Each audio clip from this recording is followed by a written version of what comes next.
Welcome back, everyone. Today we're going to start off by just taking a quick look at a piece I just finished this week. It's a still life with an interior, but I wanted to focus in on some of the textures I made with this, along with the collage and mixed media applications. But today I want to talk about unity variety. I've talked about balance in some of my previous videos, but I'm going to talk about unity variety today. We're going to start a new piece here. And unity variety is another principle of design, and I'm going to talk about how I unify my compositions through a variety of shapes, lines, colors, etc.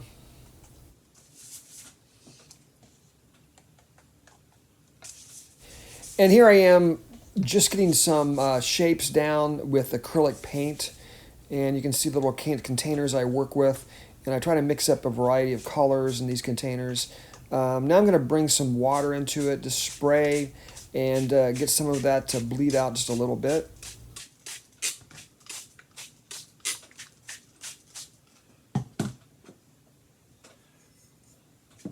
A lot of my mixed media pieces and some of the investigations I try to lead myself in are journeys.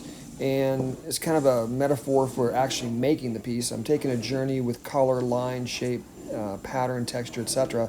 But this piece is also going to have a journey part of it. So here I am. I've used the bottle you just saw me use, and I'm also going to use my plastic bottle. The first one was glass. This is a plastic one, and I'm just kind of sweeping through here, getting some shapes, just a lead in to what's going to come with the subject matter I add here as you watch me work. So I use a variety of different art materials to start, like the bottles and the plastic bottle and the glass bottle, but now I'm going to bring my brushes in to make another kind of mark, a varied mark.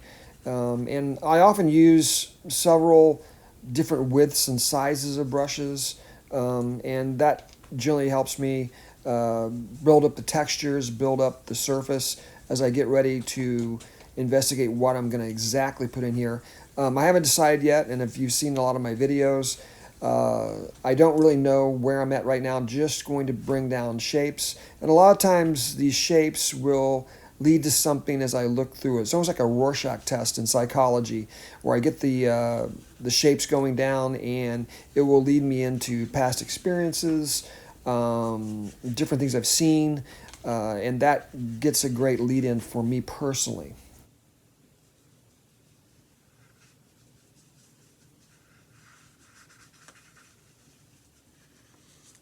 With this blue shape here at the bottom, I almost feel like I'm bringing in some sort of volcano or some kind of mountain.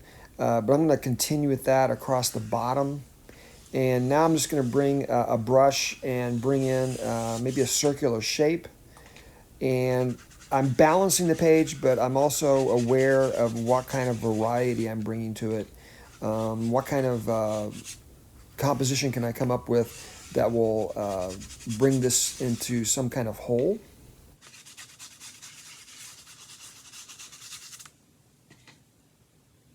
I think the theme of a journey follows through much of my work. I think all of us, as we continue to make art, things will come forward about our own personalities. And I feel like even with the students I work with, when I see a piece, I don't have to see their name. I know if I've worked with that student for a while whose piece it is, because things just kind of evolve. Your mark will become unique, and as well as your ideas.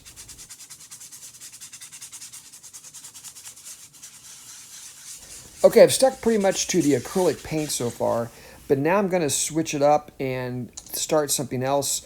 And this is acrylic ink, and I'm using a brush to bring in some shapes. And I'm thinking maybe of a moth. I'm not sure why that popped into my head, but I'm going to go with it. And I'm almost seeing those mountains morph into some kind of landscape where these moths are flying through, and I like the line going from each one, so I'm building up kind of a repetition of shape, but there's also a unity variety. There's different sizes, and I'm going to continue with this line that connects each one.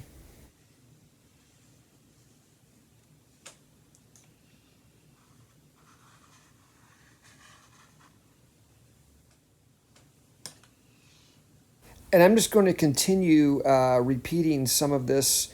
I've made two different strands of line connecting different paths of moths. And I'm going to go really tiny in the background to vary the size.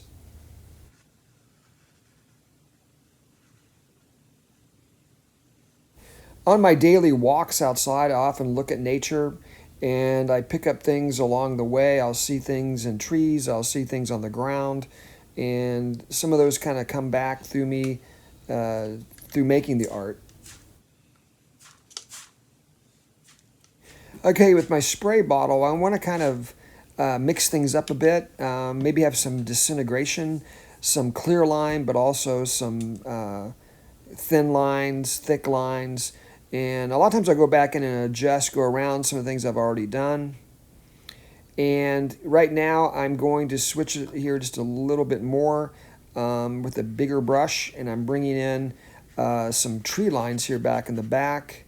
You can see on the left I also added some thin lines with my quill pen, my one with nib.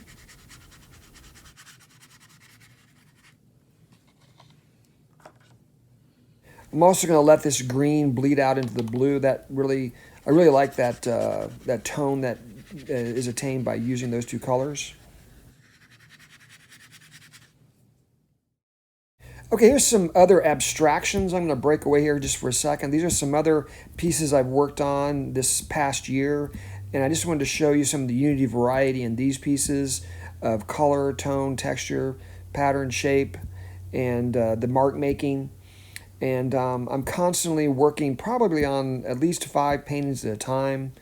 And I go back and forth trying to work on the saturation, the transparency, and especially the pattern as you see here. Okay, back to the current piece at hand. Here I'm bringing some oil pastel into some of the moth parts I've added earlier. And once again, that's another example of some unity variety where I'm working with different mediums to work that variety but stay within the original idea I started off with. I've talked about some of my influences in some of my other videos. Another a big influence on me was Marc Chagall.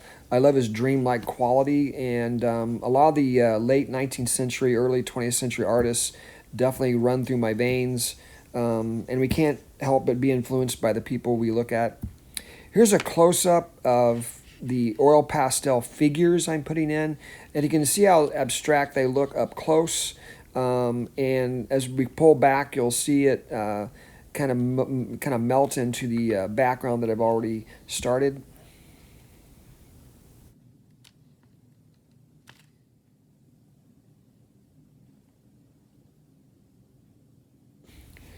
And I'm going to go to the left side of the drawing now and bring in some more shapes and patterns to kind of balance off what I started on the right-hand side.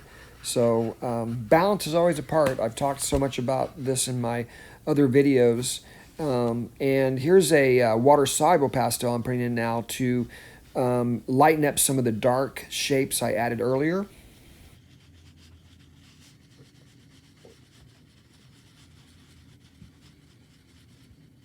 I often build up the water-soluble pastels on top of each other to kind of blend them together. And here we are, almost at the end. I'll probably add some more to this, but I'm going to leave you for today, and I'll probably show you the finished version of this later on in the subsequent video. But anyway, if you've liked the video today, please subscribe, please comment, and I will see you next time. I hope you have a fantastic week.